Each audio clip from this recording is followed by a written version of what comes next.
आग लगी है हमारे अंदर। हम जो झेल रहे हैं ना साहब, वो आप बस फील कर सकते हैं, और शायद फील भी नहीं कर सकते यार। हम जो झेल रहे हैं, मेरा भाई वापस नहीं आएगा, लेकिन उसके बदले उन लोगों का खून चाहिए हमको। कहा था पापा टेंशन मत लो, 4-5 साल जाने तो पूरी दुनिया के लोग जानेंगे आपको। नहीं पता था कि इस तरह से जाने।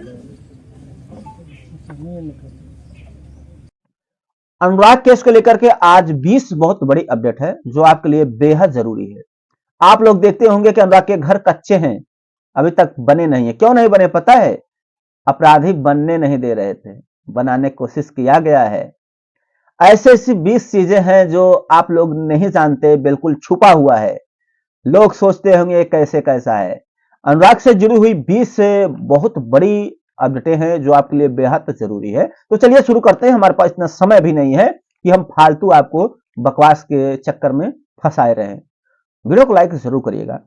देखिए, अगर हम पहले अपडेट की बात करते हैं तो जो अनुराग के पिताजी है उनका कहना है कि जब हम खाना खाने के लिए बैठता हूं तो हमारे आंसू जो है थाली में गिर जाते हैं। जो थाली में हम खाते हैं उस थाली में गिर जाते हैं, गिरते रहते हैं, और वही आंसू गिरा हुआ भोजन जो है हम खाते हैं। क्या करें? ऐसा उनके साथ किया जा रहा है कि वो बहुत एकदम समझ लीजिए कि दर्द से जूझ रहे हैं, पीड़ा से जूझ रहे हैं। कोई उनके दर्द और पीड़ा को नहीं समझ रहा है। जैसे खाना के लिए बैठते हैं वैसे आंसू टपकने लगता है और आंसू थाली में गिर जाते हैं, और वही थाली का जो आंसू वाला भोजन होता है वही खाने लगते हैं। अगला अपडेट है, अनुराग के पिताजी के शरीर में बहुत कमजोरी आ चुकी है। जब भी वो बैठते हैं चलते हैं उनके हाथ ऐसे कांपते हैं।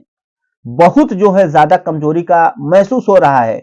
अनुराग के पिताजी बोले थे, कल ही उनका बयान था कि हमारा जो है हाथ कांपने लगता है, हमारे शरीर में काफी कमजोरी आ चुकी है, और हमें एहसास होने लगा है कि हमारे शरीर में बहुत कमजोरी आ गई है और धीरे धीरे हम कमजोर होते चले जा रहे हैं। वो भी क्यों? बेटे के गम में।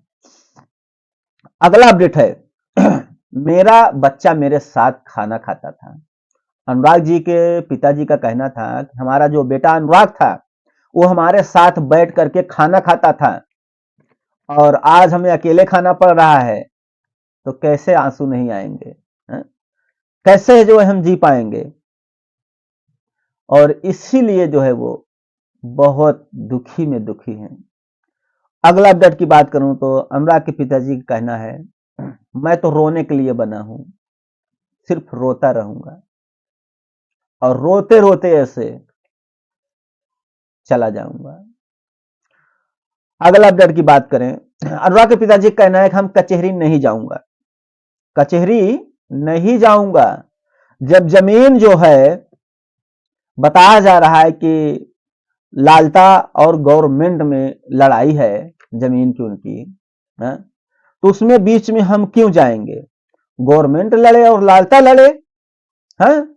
जब बताया गया, लोग कह रहे हैं कि भैया जमीन तो वो सरकार का है, वो लालता लड़ेगा और गवर्नमेंट का अधिकार है, जमीन है, तो लड़े भैया, हम वहां क्यों जाएंगे?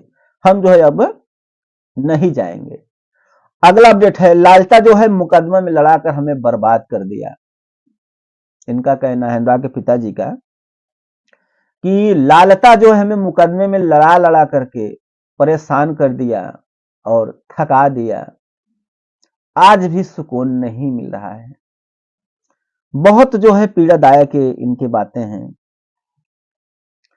और अगला अपडेट है कि अनुराग के पिताजी कहना है कि कोई हमारा बेटा वापस लाकर नहीं दे सकता, कुछ भी कर ले, लेकिन कोई कहे हम आपके बेटे को वापस कर रहा हूं तो वापस नहीं कर सकता। अगला अपडेट है, ये तारीख पे तारीख ये तारीख पे तारीख बर्दाश्त नहीं हो रहे हैं। जो शासन प्रशासन तारीख पे तारीख दे रही है ये बर्दाश्त के बाहर है। ये हमसे बर्दाश्त नहीं हो रहा है कि हमारे बेटे को जो है निर्मम तरीके से हत्यारे जो है उनकी हत्या कर देते हैं, और इंसाफ के बजाय यहां तारीख पे तारीख दिया जा रहा है। अगला अपडेट है, अनुराग के पिताजी ये भी बोले कि हमें पता था कि ये तारीख पे तारीख मिलता रहेगा, जैसे ही होगा ये तारीख पे तारीख देते रहेंगे, इसीलिए जो है हम कोर्ट नहीं गए। ये भी उनका बयान सामने आया कि हमें पता था कि तारीख पे तारीख मिलता रहेगा, इसके लिए जो है हम कोर्ट नहीं गए।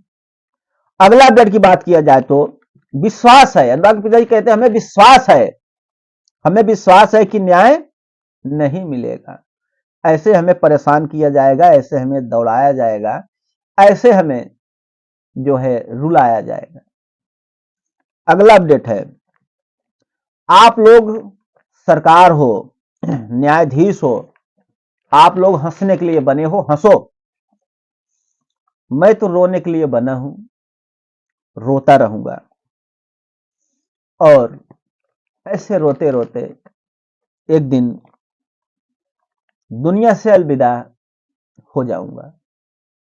अगला अपडेट है, मेरा बेटा तो अनमोल था, अनुराग के पिताजी कहते थे कि मेरा बेटा अनमोल था, उसे हमने तराशा था हीरा की तरह, और हम अपने बुढ़ापे में अपने अनुराग हीरा बेटे के चमक के साथ रह लेता, लेकिन अब तो जीना मुश्किल हो गया है।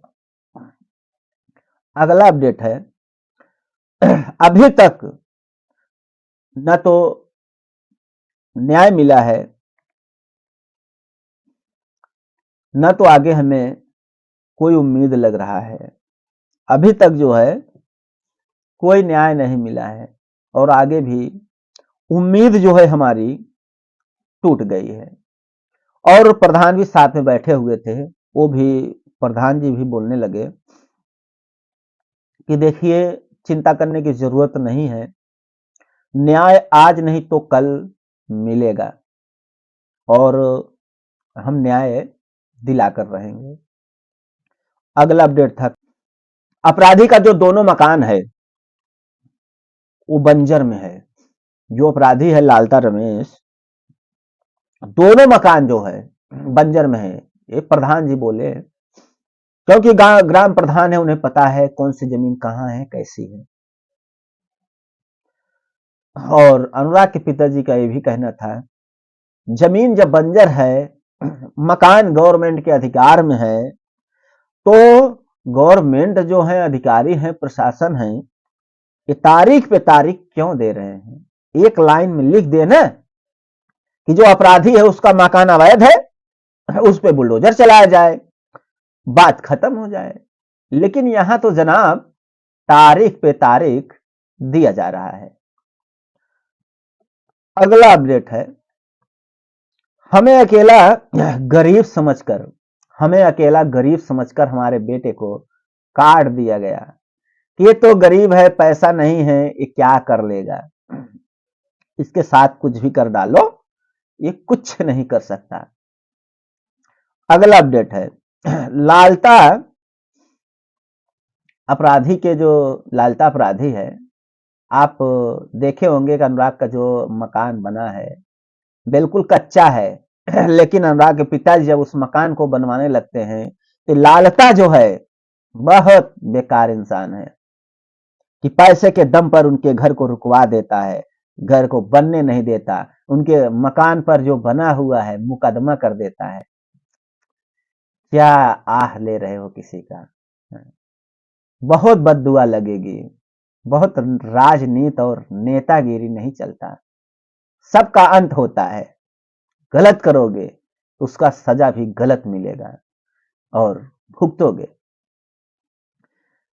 काफी लोग वहां देखने के लिए गए थे तो कच्चा घर बना था, तो सभी लोग विचार करते थे कि इनका घर कच्चा ही पड़ा है, सभी का यहाँ मकान बन चुका है। तो यही कारण था, जो लालता अपराधी है उनके मकान को फंसा के रखा था। ये बातें किसी को पता नहीं थी, लेकिन आज जो है जानने के लिए मिल रहा है।